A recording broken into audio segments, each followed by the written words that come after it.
Okay guys, तुम्ही सगळ्यांनी बघितलं आज आहे आपल्या स्वॅग क्वीन प्रणोतीचा बर्थडे. सो आज प्रणोतीचं काल रात्री आम्ही बर्थडे सेलिब्रेशन तर केलेलंच आहे. आता आम्ही सगळी निघालो आहोत थोडंसं अजून एक्स्ट्रा सेलिब्रेशनसाठी, कारण आम्हाला बोलावलंय शशी सर, म्हणजेच हॉटेल कास 11 आपल्या यवतेश्वर मंदिराच्या एक्झॅक्टली जवळचं हॉटेल आहे, हॉटेल कास 11 म्हणून. तिथे त्यांनी बोलवलंय. भरपूर दिवस झाले ते आम्हाला बोलवत आहेत. तिथे खूप सारे व्हिडिओज करायचे आहेत, त्यांचं प्रमोशन करायचं आणि त्यांनी प्रणोतीच्या बर्थडे सेलिब्रेशनसाठी बोलवलंय. Okay Pranoti, ready? तुम्ही बघू शकता Pranoti is all set and we are going with family this time. Vaishnavi पण आहे, प्रणोतीची मम्मी आहे, बाबा आहेत. So we all are damn excited. Let's go to the hotel Kaas. आणि हे बघू शकता तुम्ही, एव्हरीबडी इज गेटिंग रेडी. बाबा तयार होत आहेत, प्रणोती तयार आहे, वैष्णवी आहे, प्रणोतीची मम्मी आहे. आम्ही सगळे यावेळी फॅमिलीला घेऊन जाणार आहोत to visit hotel Kaas 11 resort. खरंच we all are damn excited, कारण बरेच दिवस झालं आम्ही हा प्लॅन करत होतो. त्यांनी खूप वेळा आम्हाला बोलावलंही होतं, परंतु शेड्यूलमध्ये मॅनेज होत नव्हतं. आणि आजचा हा अतिशय सुंदर योग आलाय. प्रणोतीचा बर्थडे सेलिब्रेशनही तिथे होणार आहे आणि आम्ही बघणार आहोत की हॉटेल कास 11 रिसॉर्टचा नक्की नजारा कसा आहे, कुठे आहे. तुम्ही बघू शकता अगदी 15 ते 20 मिनिटाच्या प्रवासानंतर यवतेश्वर मंदिराच्या एक्झॅक्टली थोडंसं पुढे आहे हे हॉटेल कास 11 रिसॉर्ट. आणि साताऱ्यापासून खूप जवळ आहे, त्यामुळे आम्ही लगेच 15 ते 20 मिनिटाच्या प्रवासामध्ये इथे पोहोचलो. तर बघू शकता समोर तुम्ही इव्हिनिंगचा हा नजारा किती सुंदर आहे. आणि हे बघा समोरून जे येत आहेत ते आहेत ह्या कास 11 रिसॉर्टचे ओनर शशी सर. यांनीच आम्हाला इकडे बोलावलं होतं.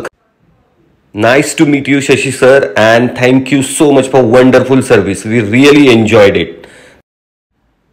आणि तुम्ही बघू शकता जेव्हा आपण रिसॉर्टमध्ये एंट्री करतो, ही आहे रिसॉर्टची एंट्री केल्या डायनिंग सेक्शन आहे फॅमिली बरोबर जेवण करण्यासाठी. नंतर वरती आल्यानंतर तुम्ही बघू शकता ह्या आहेत समोर रूम्स आहेत ह्या सगळ्या लॉजिंगसाठी. आणि इथून जो इव्हिनिंगचा नजारा बघायला मिळतो ना, तो खरंच और आहे.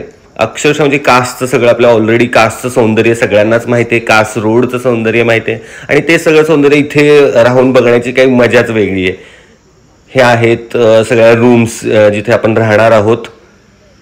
अतिशय सुंदर फील आहे. नक्की एकदा सगळे भेट द्या. हे बघू शकता तुम्ही, इथं आहे आपली रूमही एकदम व्यवस्थित क्लीन आणि स्पेशियस आहेत. म्हणजे तुम्ही 4 ते 5 जणांची 6 जणांची जरी फॅमिली आली तरी तुम्ही इथं छानपैकी निवांत राहू शकता. त्यामुळे रूम्सही एकदम क्लीन आहेत, महत्वाचं म्हणजे. आणि रूमच्या शेजारून एक वरती तुम्ही गेलात की वरच्या बाजूला टेरेसवरती असा सुंदर नजारा बघायला मिळतो. तिथला व्ह्यू पण एकदम मस्त आहे. तुम्ही फॅमिली सगळे इथे जेवायला वरती बसू शकता. ते जेवणाची अरेंजमेंटही वरती करून देतात.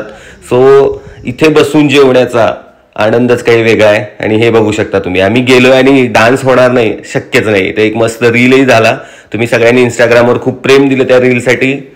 आणि हे बघा संध्याकाळी धुक्क पडलं, पाऊस आला, त्याच्यामुळे तर फील अजूनच जबरदस्त झाला.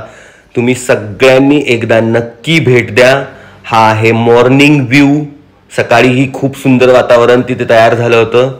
सो आम्ही सगळ्यांनी खूप एन्जॉय केले. तुम्हीही नक्की एकदा भेट द्या हॉटेल कास 11 रिसॉर्टला.